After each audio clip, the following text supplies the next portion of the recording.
What up, Buzz? You tapped in? Okay, Goose, you tapped in too?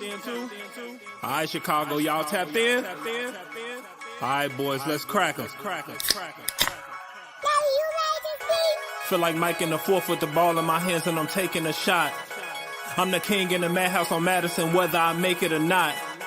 Now the crowd going crazy, they watching the play and I'm watching the clock. Got my shot in the air and the buzzer go off and I'm watching it drop. This team did things, MJ shot City 6 rings. D-Rose too big, too fast, too strong, history. And we good on that, put Jilla on the track and we good on whack. 3, 2, 1, everybody say Bulls on tap. Bulls on tap. Our city pretty and gritty. Benny the bull in the crowd getting hyper and litty. Me, I'm so drippy, it's slippery. Nothing offends me. Banners on banners, we winners. We got the stats in the news. Go and subscribe. Hang out with Buzzy and Goose. Tapping with us, we the truth. Jilla just murdered the booth.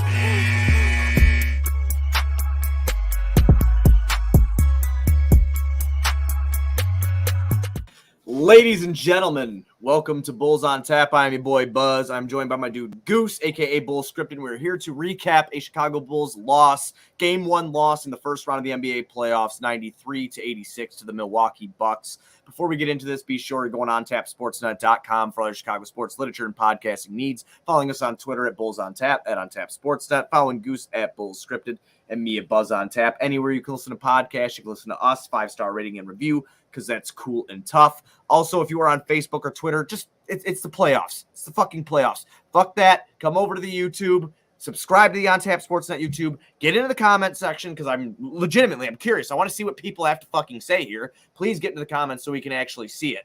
Go to YouTube, subscribe on Tap Sportsnet YouTube channel, hop in the comment section. Also, if you're a betting person, go to betrivers.com, use promo code OnTap.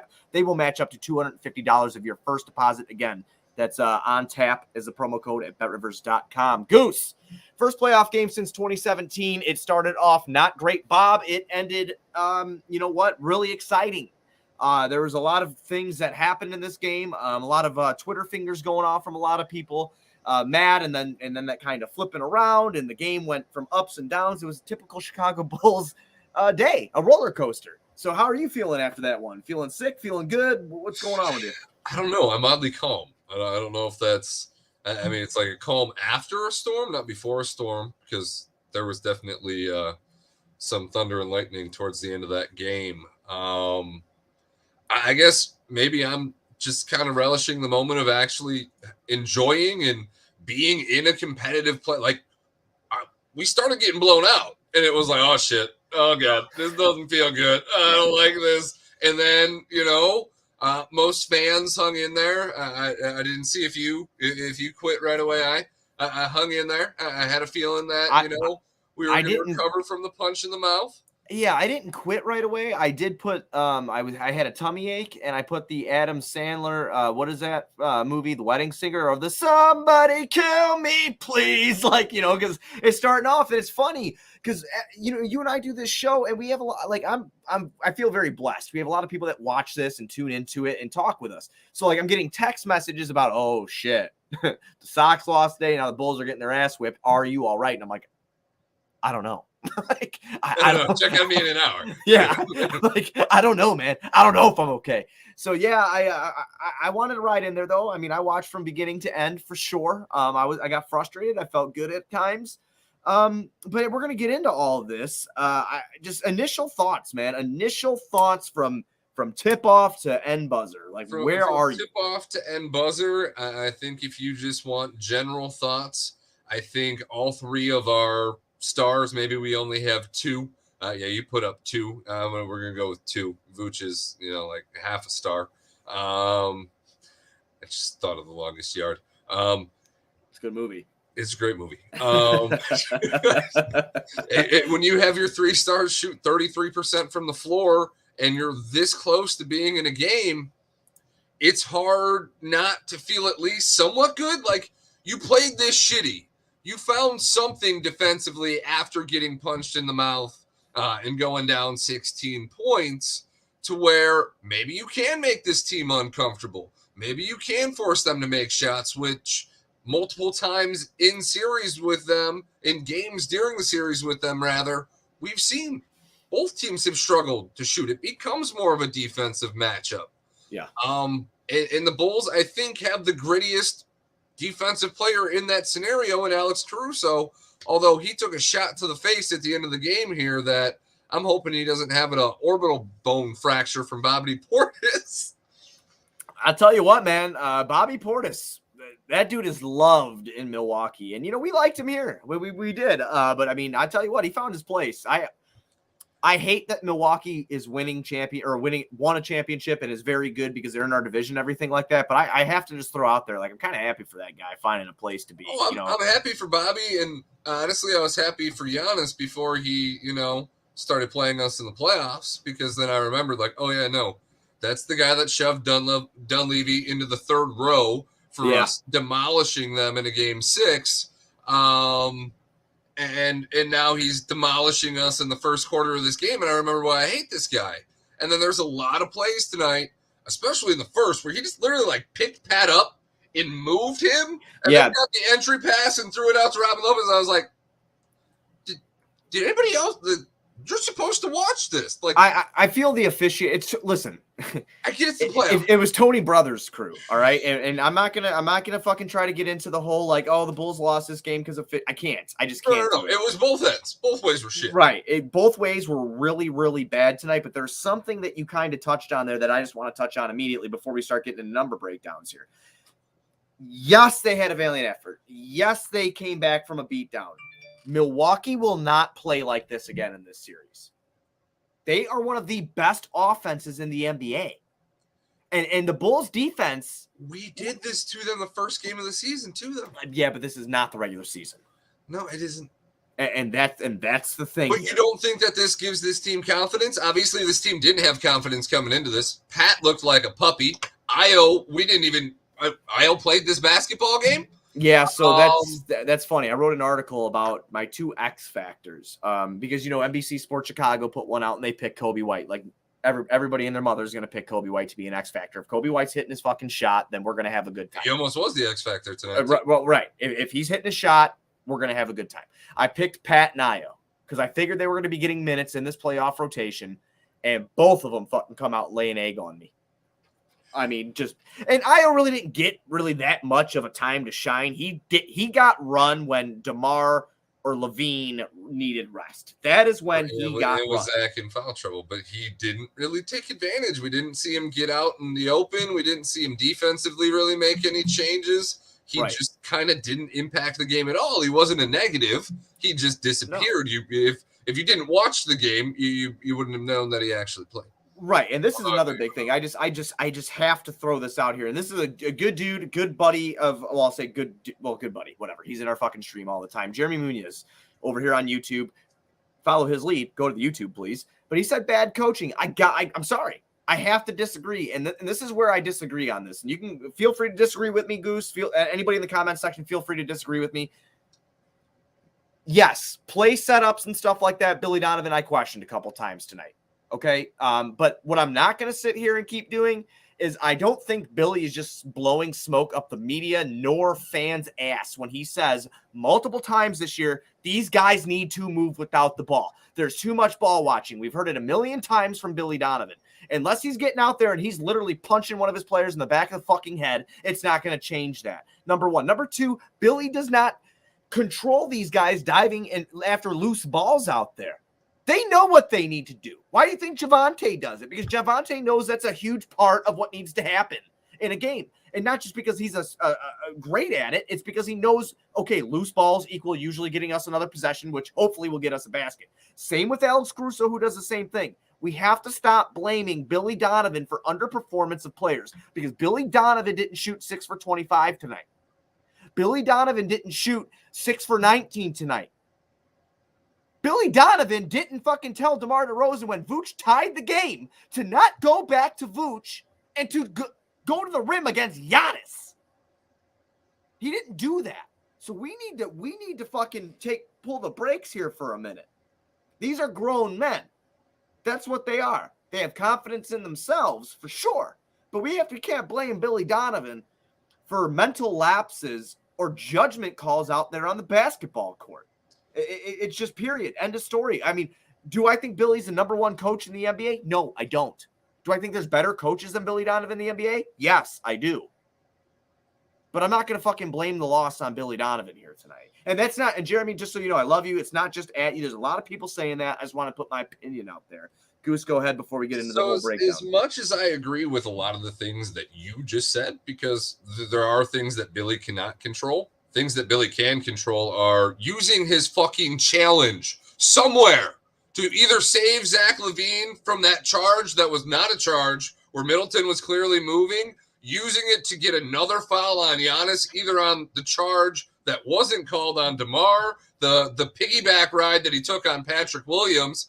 Like, you have a challenge. Are you just that out of touch with this new rule? I will give you that you have it to use it. I'll give you that. So that was drove me a little crazy. There were a couple moments in this game where a challenge, where an extra bucket would have meant the momentum and like giant things in a game where both teams are shooting like shit. Again, I agree with you wholeheartedly. I wish you would have thrown the challenge out there. I'm still looking at these percentages, and I'm looking at a chucked up 3, and I'm like, you know what? What's going to happen? Because guess what? After he got taken out, they went on a fucking run. I mean, yeah. They went on a run. They went on a run. Back. And I can't, I'm not even that mad at Zach's shot. Maybe I'm the only one. Which one? The 3 at the end? The 3 at the end. If it goes in, he's a fucking hero, right? I mean, you know, it's a you're damned if you do, you're damned if you don't type deal.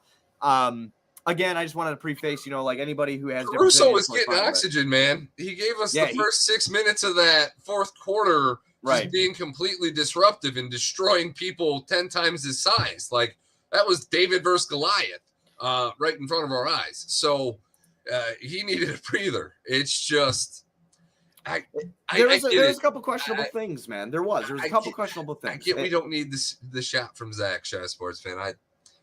But I also selfishly really wanted Zach to have a playoff moment in his first playoff game. And I think that was probably in the back of his head. And unfortunately, he took the wrong shot. I think that shot was his to take regardless. And with the difficult shots we've seen Zach take, it's kind of hard to gauge what a bad shot for him is, because usually the more difficult, the better, the more likely they go in. So it's always a fine line with him. I think in general, we did not get a game from him or DeMar that we needed. And Vooch choked on so many bunnies tonight that I wanted to throw myself off a bridge. Yeah, so one more thing. I know I'm trying to get into these numbers, but we have a lot of people in here, and thank you guys. I love this. DeMar 6 for 25, and Billy kept making him get the ball. Aaron's Chaotic Gaming, I just want to throw out one thing to you. There is no one else who wanted to take the fucking ball. That's why DeMar and DeRozan 9 times out of 10 ends up with that ball. And does it make me mad too because we see a bunch of ISO shit? Abso-fucking-lutely. But if no one's going to cut and no one's going to listen or try to do anything but ball watch, that's 9 times out of 10 what happens, and no one hated that during the regular season. I'll tell you that for the most part. All right, so getting into some numbers here. We're going to start with Vooch because that's who you talked about. Everybody in the comment section, go ahead, throw your thoughts on Vooch in this game. He had a couple huge moments. He had a couple bad moments. 9 for 27, 2 for 10 from downtown, 4 for 5 from the free throw line. He finishes with 24 points, 17 rebounds, 3 assists, 1 steal, 2 blocks. What was he from the free throw line? 4 of 5. What did I say? Did I fuck that up? No. I misheard you. I'm sure you read it right. I'm just making sure that what I thought I heard was not what I heard. Oh, yeah, no, 4 for 5 from the free throw line. So he had a couple gimmies at the basket that he missed. He was getting eaten up in the beginning of the game by Brook Lopez. There was a corner turn from Vooch with confidence in shot selection, I felt, in the third quarter and getting into the fourth. That a lot of that badness that we had kind of seen in the first went away a little bit. Do you think he gets scared, though? Like, at the end of the games to take the shots? Like, oh, shit, this is for them. I'm the third option. I'm not supposed to take this shot. I don't think so, dude. I think, honestly, if you go back and you watch his play, you know when he got the ball at the top of the key, he had an open opportunity for a three-pointer. Obviously, they weren't falling for him, 2 for 10, but he was open, okay? When he hit the first one of the night, too, so 2 for 10 hurts. And he passed out of it because I think and that was when DeMar cut. He was looking for a better look at the rim. I don't know if he's scared or not. Maybe he was going for a higher percentage shot, a higher percentage play because he knew he was struggling.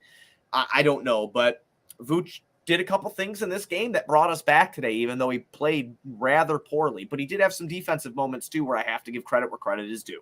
He didn't get completely destroyed by Brooklyn. Right. Yeah, it's not exactly what I wanted, Goose, but it was still something, So I'm getting thoughts here from Chai, our boy Chai Sports Fan. I am the Vooch defender. We have let's be honest, this roster isn't it. Vooch's threes were cringeworthy.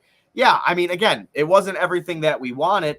Joey Ricotta, Vooch was a big reason we were in it, but those missed deep shots could have swung the momentum big time.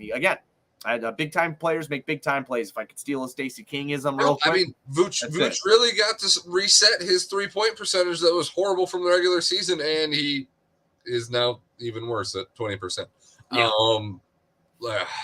Like, that is the one matchup I feel the Bulls have that, like, you have every time going down the floor, regardless of who's down there. I mean, because even Giannis, Vooch should have an advantage in the post if he's one-on-one with Giannis, right? Like, no?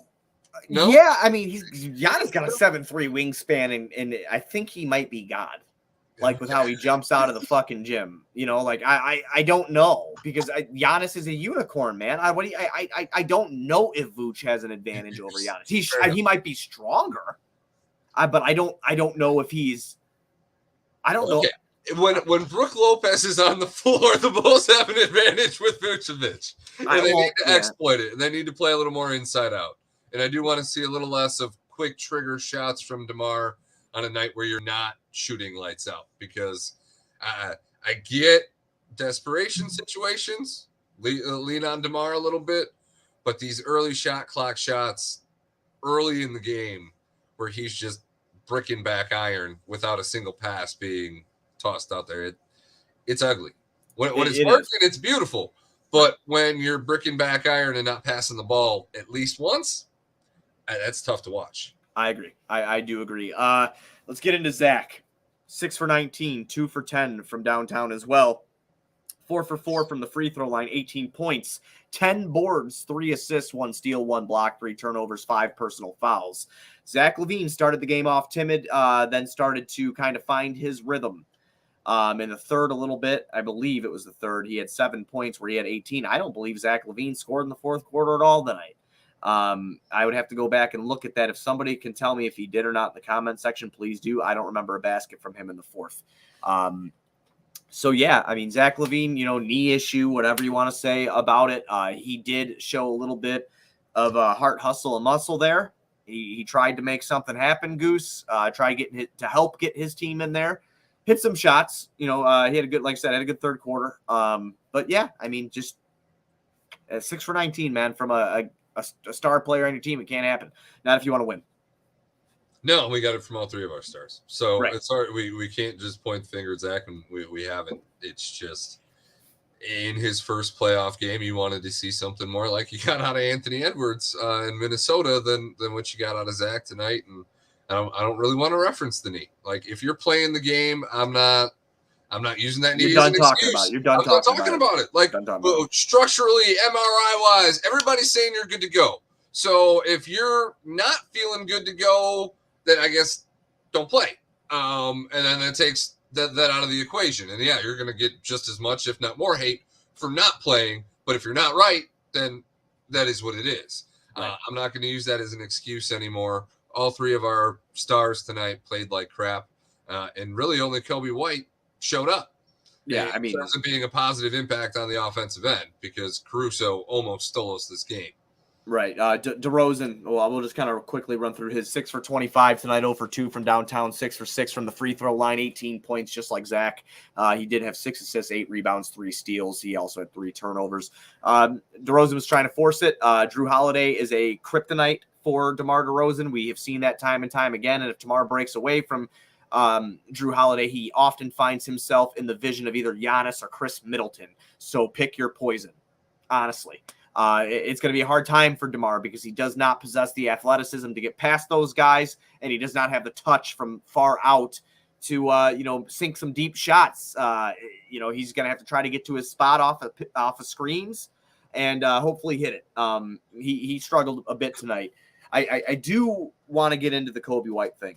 You brought up Kobe White. This was a big game for him. 5 for 10 from the field, 2 for 6 from downtown. He did He finish hit with the 12 2 biggest points. shots of the game too. Yeah, I felt, we were up 5. Yeah, I felt he played a really good game. I'm proud of Kobe for coming out and putting those bad games at the end of the regular season behind him. That's like you said. You said this in a couple episodes ago. It's not easy to have a short memory, but sometimes you have to. And Kobe did that tonight. And I love that. The biggest game of his career. And it's a playoff game, man. These guys have not been here. So that was really, really huge for him. I'm really proud of him. Now I want to get into P. Will. I'm not going to spend too much time here because I'm not going to get on this whole hatred thing and have people, he's young. Listen, man. Stop saying, draw something up for him. Show me you need something drawn up for you. I want to make Giannis work too. Move without the ball. Don't stand in the corner. Try to assert yourself. That's what you need to do. This is basketball. Well, and stop hesitating. You're a professional basketball player. This is not ballet. You were the 4th overall pick in an NBA draft. When somebody passes you the ball, you cannot be scared to pull the trigger. Right, You're a good shooter. Right. You're a great player. Do you see what Giannis is doing? You can do that to about 60, 70% of the guys in this league. Like, you are big enough and skilled enough to do what that man is doing to other people against the majority of the players in the league. Right. So he's got to be better. You need to have the confidence, and I get it's your first playoff game. For more than half of our roster, this was really their first playoff game. Yeah. But you need to show some confidence because your coach is showing confidence in you. Your teammates are showing confidence in you. And after the first 2 minutes of this game, you had Billy doing circles and spinning around on the bench looking for Javante because he was like, you're not fighting. You're getting punched in you're doing nothing. And then when he came back, he really didn't make too many adjustments. No, he's got to be better, and that's it. Period. He just has to be better. And I'm not going to freak out on him because I think he can be. So I'm just going to leave it at that for Patrick Williams here after game 1. We saw what he could do towards the end of the season. I don't care what anybody says. I know the last game of the year was last game of the year. Starters were sitting for Minnesota.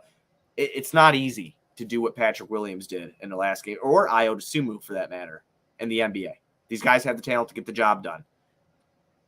Readjust. You got a couple days to sit and think of it. And I do agree with Chai Sports Fan. The scheduling is just fucking brutal with how many days are off. Sunday to Wednesday. It's bullshit. It's bullshit. NBA should be ashamed of that kind of scheduling. It's fucking ridiculous. But whatever. Pat's got to be better. Especially after a week off. That's what I'm saying. It's bullshit scheduling. I agree with Chai Sports Fan because then 20 times over. Because then they're just going to start coming boom, boom, boom. Right. Exactly. What happens when that happens? After rest and then a bunch of fucking games. Injuries happen. It's NBA. Good job. But yeah, Pat's got to be better.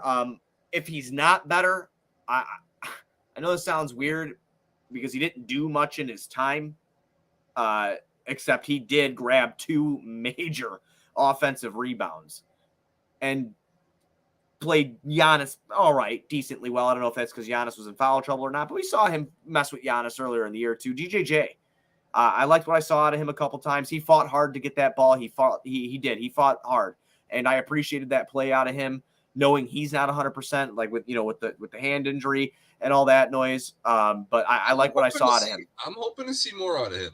With somebody like the Greek Freak out there's not many people who can match where he can go with that basketball, and DJJ is one of those people. He's obviously not nearly as strong as Giannis, but in terms of freakishness, he's the freakiest guy you have on your roster, and I do feel that third into the fourth there, his impact was one of the biggest things, his versatility and just being able to get after Giannis and be a presence in that trap too.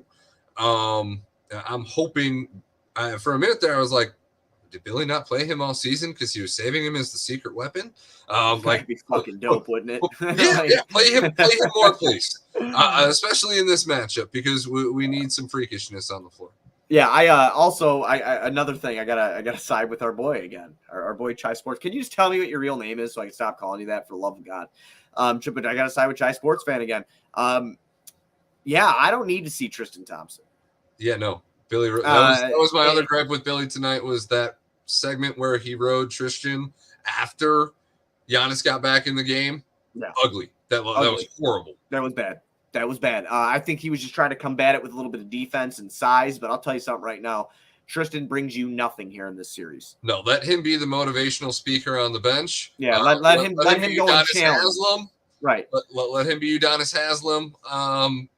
And maybe let him throw some shots at Grayson Allen if needed at some point in the series. But other than that, please minimize his minutes. More DJJ, less TT. Right. Let him continue challenging his teammates, telling Vooch, I want to see you do this, or telling Zach, I want to see you be like Devin Booker. And then I could throw a challenge out to Tristan. I just want to see you be an effective NBA player. So I don't want to hear what you have to say. I don't want to see you won because of LeBron James. Stop fucking walking around like you did anything else. I like, that's something I can't handle. I like Tristan, I do. Are you trying to say that he's Kendrick Perkins 2.0? That's fucked. Yeah, I'm a little bit. Yeah, that's a good comparison, really. That's actually really funny. But yeah, I mean, getting into a couple Bucks players here. Again, they struggled terribly. They went 34 for 84 tonight. That's 40.5%, man. That's a field goal percentage for Milwaukee. 26.3% from three, uncharacteristic of Milwaukee. The Bulls shot 32% from the field tonight. No, this game was... And they lost. It was fun. It was gritty, but it was also very ugly. They shot 89% from the free throw line and 18% from the 3-point line. So what was the free throw discrepancy there? The free throw discrepancy was not bad at all. We hit 17 of our 19. They hit 15 of their 23. So we actually hit more free throws than they did tonight. Okay. Like you said in the beginning of the show, the officiating was bad, but it was bad on both ends. Yeah, it was pretty equally bad. That's why I can't, like, this time I can't be like, oh, you motherfucker, Joey Crawford. I know he's gone now, but I used to rag on that son of a bitch. Like, you're always screwing me, Joey Crawford, and Tony Brothers too, really. But his crew called it shitty down the middle, just shitty down the middle. That's how they called it. I can't be mad about the officiating. Giannis, 34 minutes for him. Wow. I know he had 5 fouls, but only 34 minutes for him at 27 and 16. That motherfucker, man. Unbelievable player. Oh, he had a double-double in the first quarter, I think. Yeah, well, almost. Yeah, he damn near did. He had like 7-8 boards in the first quarter. But yeah, he had 27 and 16. Chris Middleton, only 4 for 13 tonight. And again, I already told you how bad Milwaukee shot from downtown, only 26% as a team. But he only had 11 points and 6 assists. Brook Lopez really did hurt us in the first quarter and in the fourth. Brook Lopez hurt us. He finished with 18 and 5. He did have 2 blocks. Drew Holiday came alive there in the second half a little bit. Still shot poorly, but 6 for 16 tonight for him. 15.6 assists. Good defense on DeMar DeRozan. If Brook Lopez is scoring as many points as Zach LaVine and DeMar DeRozan, we don't have a fucking shot. Yeah, we have no shot at all. And I do want to shout out Bobby Portis. Good game for him. 3 for 8 from the field, but he did finish with 10 points. And 12 rebounds. Bobby just doing Bobby things out there. So it was a hard fought game on both ends. The Bulls ended up falling short, and it is what it is. I'm not. A lot of people in the comments are feeling confident. A lot of people on my Twitter timeline here are feeling really confident moving forward. Goose, I am not. I'm not, and I'm just going to be honest with you right now. I don't think Milwaukee plays this poorly again. I think they came out and go, "Oh my God, if we play this bad again, they almost stole one from us at home. We can't have that happen again." Unfortunately, like usual, I think I have to agree with you. On the TNT broadcast, they pointed out that Milwaukee has actually lost 5 of their 6 first games in the first round. Oh, really? Okay. First games. I had to be a homer. I had NBC on. So hearing that and hearing that the Bulls kind of let this potential one-upper slide away, not that it's mattered for any other team either because they've come back and won the series regardless. But just hearing that Milwaukee kind of treats game 1 more like a feel-out game, kind of tends to let it slip here or there, and then the rest of the series is hell for you. Didn't make me feel too good, but who knows? Maybe doing the opposite is the formula we're looking for. Let Milwaukee win the first game and then come back in actually not, go down 16 points before you get halfway through the second quarter. I had some bullet points tonight. I actually have them on my second screen here. You can barely see it. Yeah. I tried. But anyway, I had some bullet points if we got blown out. I had some bullet points if we won. I had a bullet points if we lost a close game.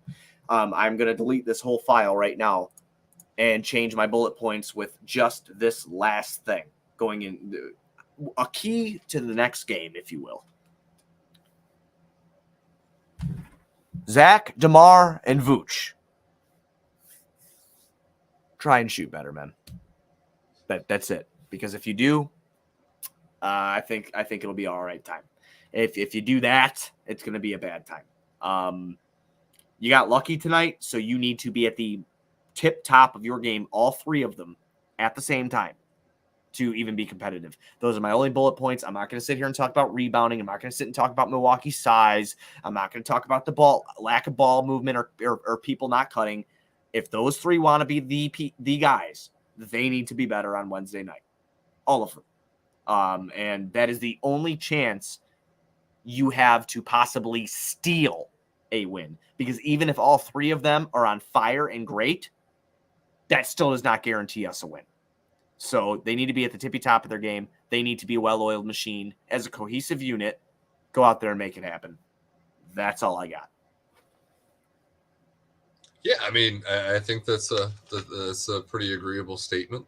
I don't know. I do feel probably a little more confident than you do, just in the sense that I'm a homer, and that was exciting. I am also a homer, but I had to bring it down real. No, that's fine. It's fine. I mean, I'm Jack. I like how we're like, I'm more of a homer than you, bro. You want to homer up, bro? Do you? You want to homer up? You wanna homer up? I'm jacked and juiced. And that felt good. It did. I'm not scared, and I'm hoping that's what this team took away from that, is that they don't have to be scared. Like you got punched. Fair. You got punched in the mouth early, and you were competing in the last minutes of this game, within 1 to 2 possessions to the end. So, despite how shitty they played, they should not be scared going forward. And if we can steal a game on the road, if we're coming home 1-1, and it's a very short trip home, but if we're 1-1 coming home, I truly think anything's possible. I have the Bulls, so we did you read it over at ontapsportsnet.com. There's the plug. Go check it out. I read everything that we write, and I listen to all of our shows. There you go. We do the Milwaukee. We did the article. You were featured in it. Matt Berkland wrote it. He asked everybody for their opinions. I picked the Bulls to win 2 games. I was like the only one who did that. I think that they're going to steal 1 on the road. I think they're going to steal 1 at home. I do. I think that's possible. Winning the series and stealing 2 are 2 different things. We both know that. But again, I like your angle. They shouldn't be scared. They can get in there. Maybe they can make something happen, and hopefully take that short trip back, that bus ride back home, and get another one there. We have a couple days to sit and think on it. Hopefully they can make they watch a lot of film. First of all, watch a lot of film on everything that happened. The blitzing of Giannis, I thought, worked wonders at points in this game. I really do believe that helped lead to the poor shooting from Milwaukee. I really do. When you speed up anybody's clock, when you make them uncomfortable, right? You have to do, and we didn't do that at all in the first quarter. And hopefully, we found something there that we can build on defensively. I sure the hell hope so, man. So we got a couple days. Again, Wednesday. I believe that game's like 8 o'clock too. I mean, why they gotta do that shit to old people, man? I'm old, dude. It's 8:30. It starts at 8:30. I'm pretty sure we have a noon game too. I think next Sunday's game. I'll take noon all day long. I can't do noon because I work. But shit. Yeah, I forgot about that. Well, yeah, noon's the worst time ever for me. Like no matter what, in terms of shifts at work, I'm working at noon. And Buzz gonna be in bed by. I will get through that. I promise. I will be here Wednesday night. I will drink the monsters. There will be no beer for the On Tap Sportsnet Buzz on Wednesday. I cannot do it. I will not be drinking. I'll be having energy drinks so I can stay up for that one. So Wednesday, 8:30 p.m. is the next Bulls game. As always, we will be live after that to review and talk about playoff game 2. Goose, you got anything else before we ride out here, man? shoot better. Don't be scared. I'm just happy that this game was competitive and close because I felt like at the end of tonight I was just going to be hoping Lonzo Ball back, and that was the only thing that was going to make me feel better. And I actually, despite somewhat getting our ass kicked in a close game, I feel really good. That was fun. Yeah, maybe I'm a glutton for punishment, though. I don't know. I don't think you are. My closing thoughts are: it feels great to be back in the postseason. It feels great to be talking with everybody that showed up to this goddamn comment section today. Thank you, guys. Thank you. Like, I love that you guys are in here talking smack. I love that you guys are in here talking basketball, and I love that we're all here together talking about our team and hoping that, you know, maybe we could turn something around here. Did you see Hank's trade idea? I don't know. Where is it? I like Vooch's offense. P. Will, Kobe, and a Portland first for Gobert. Yeah, yesterday. Yeah, yesterday. Maybe not. Ooh. You know what, dude? I don't know. I might be taking one of either P. Will or Kobe out of that. I seriously, I might be, or I might not be. Just give me some time to think about it. I'm not ready to do it yet. I'm not ready, but I do like the Gobert idea. I'm getting more and more on that boat. I really am. At the end of the playoff series, you might feel a little different. Well, I told you I don't know if I told you, I went and looked at some real estate on Gobert Island. Okay. So I'm thinking it might possibly fucking be in the works for me. We'll see what happens. But yeah, thank you everybody for joining us. Hopefully Wednesday goes well. As always, be sure to go on tapsportsnet.com for all your Chicago sports literature and podcasting needs. Following us on Twitter at BullsOnTap and on Tap Sportsnet. Following Goose at BullScripted, me at BuzzOnTap. Anywhere you can listen to podcasts, you can listen to us, 5-star rating and review because that's cool and tough. Thank you for coming on the YouTube. And if you did not, next time, if you get the chance, go to youtube.com, type in the search bar on Tap Sportsnet. Subscribe, hop in the comment section. It's awesome time here. Don't forget to do that. Also, if you're a betting person, betrivers.com, use promo code ONTAP. They will match up to $250 of your first deposit. Goose and I will be back on Wednesday as the Bulls prepare to take on the Bucks for the first round playoff game 2.